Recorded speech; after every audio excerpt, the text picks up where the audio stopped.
दोस्तों, fundamentally strong शेयरों की सीरीज़ में आपका स्वागत है।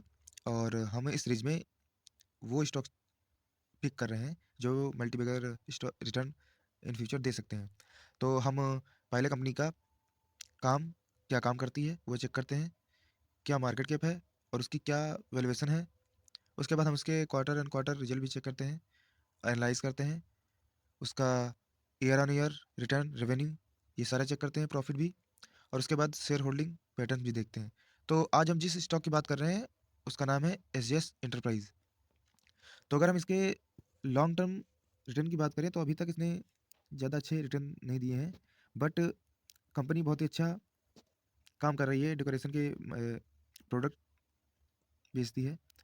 तो अगर हम इसके 5 साल के रिटर्न की बात करें तो अभी तक ज़्यादा कोई खास रिटर्न दिए हैं नहीं। तो हम डायरेक्टली चलते हैं इसके बैलेंस शीट पे। तो हम सबसे पहले ये चेक करते हैं कि इस कंपनी के बारे में, ये कंपनी करती क्या है। तो SGS enterprise limited is one of the leading player in the Indian decorative aesthetics industry in terms of revenue.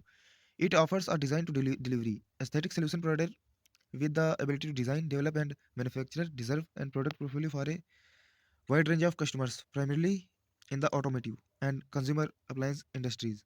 तो की पॉइंट इसका देख लेते हैं। तो जो प्रोडक्ट बनाती है वो 3D lux badges, 3D appliques and dials, domes, overlays, aluminium badges.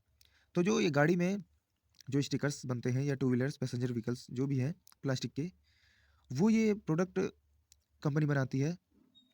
अगर हम इसके मार्केट कैप की बात करें तो इसका मार्केट कैप 3174 करोड़ है और इस स्टॉक का पी 28.6। तो थोड़ा सा इसका पी थोड़ा सा महंगा है, बट ये एक स्मॉल कंपनी है, स्मॉल कैप कंपनी है। अगर हम इसके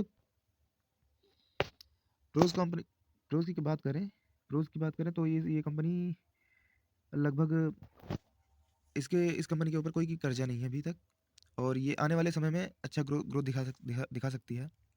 हम कॉन्स की बात करें तो कॉन्स में प्रोमोटर होल्डिंग इसकी लो है और 3 साल में प्रोमोटर होल्डिंग लगभग 28.8% कम हो गई है। अगर हम इसके पीयर्स की बात करें जो इसके कंपटीटर हैं, तो सबसे पहले है सुप्रीम इंडस्ट्रीज, दूसरा है स्ट्रल, फिर तीसरा है फिनोलेक्स, चार है टाइम टेक्नोप्लास्ट, पांचवा है सेल इंजीनियर, छठा है रिस्पॉन्सिव इंडस्ट्रीज और सातवां है जैन इरिगेशन। तो अगर हम इसके क्वार्टर की बात करें तो सबसे पहले हम इसके रेवेन्यू की बात कर लेते हैं। तो इस कंपनी ने इस क्वार्टर में, पिछले क्वार्टर में 179 का रेवेन्यू किया है, 179 करोड़ का रेवेन्यू किया सेल्स। और उससे पहले 193 का था, उससे पहले 189 का था, उससे पहले 187 का था। तो अगर हम क्वार्टर देखते हैं तो इसका थोड़ा सा सेल्स में गिरावट देखने को मिल रही है। बट हम आगे चलते हैं हम इसके प्रॉफिट बिफोर टैक्स की तरफ। तो हम अगर इस क्वार्टर की बात करें तो इस क्वार्टर में इस कंपनी ने 36 करोड़, उससे पहले 39 करोड़, उससे 38 करोड़, उससे पहले 36 करोड़, तो हमें प्रॉफिट बिफोर टैक्स में भी गिरावट देखने को मिल रही है। और अगर हम नेट प्रॉफिट की बात करें तो नेट प्रॉफिट में भी गिरावट देखने को मिल रही है, उतनी खास नहीं देखने को मिल रही है क्योंकि स्टेटिक है। बट हाँ, पिछले क्वार्टर से 1 करोड़ कम प्रॉफिट हुआ है। अगर हम इस ईपीएस की बात करें तो ईपीएस में भी अगर हम देखते हैं तो ईपीएस पिछले क्वार्टर में 9.34 था, उससे पहले 8.97 था, अब की बार 8.80 है। तो कोई मतलब ज़्यादा कोई दिक्कत वाली बात है नहीं, इतनी तो मार्जिन चलता रहता है। अगर हम इसके क्वार्टर ईयर ऑन ईयर की बात करें तो ईयर ऑन ईयर की बात करें तो हम इसके इस वाले साल की 2024 का देखते हैं तो 628 करोड़ का था, 2023 में 433। तो ईयर ऑन ईयर तो अच्छा करने को देख रही है कंपनी, क्योंकि इसकी सेल्स में अच्छा जंप आया है। अगर हम प्रॉफिट बिफोर टैक्स की बात करें ईयर ऑन ईयर तो इस साल आया 85 करोड़, उससे पहले 67 करोड़ था। तो इसमें भी कोई दिक्कत वाली बात नहीं है, प्रॉफिट भी बढ़ा है ईयर ऑन ईयर। और अगर हम इसके ईपीएस की बात करें तो 27.33 है, उससे पहले 22.09 है।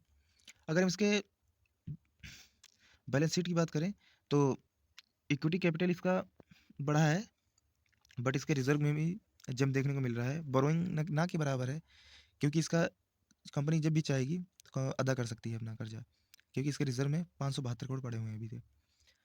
अगर हम शेयर होल्डिंग होल्डिंग की बात करें इसकी, तो शेयर होल्डिंग पैटर्न में बहुत ही प्रोमोटर्स ने बहुत ही लगभग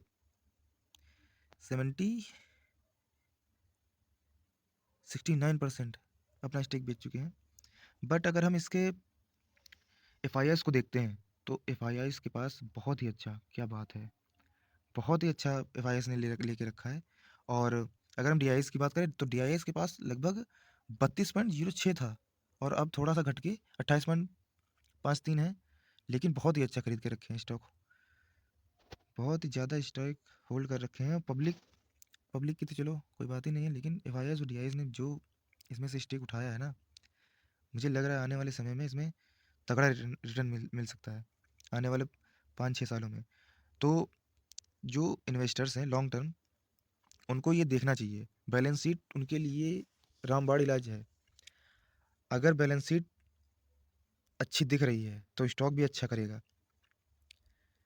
लेकिन हमारे जो इन्वेस्टर्स हैं लॉन्ग टर्म, वो लॉन्ग टर्म देख ही नहीं रहे हैं, वो शॉर्ट टर्म देख रहे हैं। कोई किसी भी कॉल टिप्स को उठा के कोई भी शेयर ले लेते हैं और उनको लॉस हो जाता है, तो कहते हैं कि शेयर बाजार सट्टा है, ये है वो है। तो हमें सबसे पहले तो बैलेंस शीट पे जाना चाहिए किसी भी कंपनी की, और क्या करती है कंपनी, क्या प्रॉफिट कर रही कि नहीं कर रही है, सबसे पहले देखनी चाहिए। सो दोस्तों, अगर और भी ऐसे ही वीडियो देखना है तो मेरे चैनल को सब्सक्राइब करिए। तो और मुझे कमेंट में कोई भी शेयर पूछ सकते हैं कि इसकी इस किसी भी शेयर की बैलेंस शीट के बारे में पूछ सकते हैं। सो दोस्तों, इस वीडियो में यही था, और ये कोई बाय एंड सेल रिकमेंडेशन नहीं है। Thank you.